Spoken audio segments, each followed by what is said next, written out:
சொல் அறிவோம். இன்று வரலாற்றின் நாள். செப்டம்பர் 12 2024. நடந்தவைகள் மற்றும் சிறப்புகள். இன்று செப்டம்பர் 12 1959. லூனா 2 விண்கலத்தை சோவியத் ஒன்றியம் 1959ஆம் ஆண்டு செப்டம்பர் 12ஆம் தேதி ஏவியது. சந்திரனை அடைந்த முதலாவது விண்கலம் இதுவாகும். இன்று செப்டம்பர் 12 1927.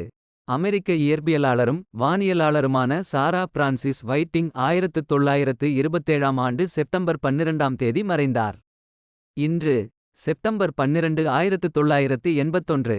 இத்தாலியக் கவிஞர் ஈஜேனியோ மொண்டாலே 1981ஆம் ஆண்டு செப்டம்பர் 12ஆம் தேதி மறைந்தார். இன்று செப்டம்பர் 12 2009. அமைதிக்கான நோபல் பரிசு பெற்ற நார்மன் ஏர்னஸ்ட் போர்லாக் 2009ஆம் ஆண்டு செப்டம்பர் 12ஆம் தேதி மறைந்தார். மேலும் இது போன்ற பயனுள்ள தகவல்களுக்கு இந்த சேனலை பின்தொடரவும்.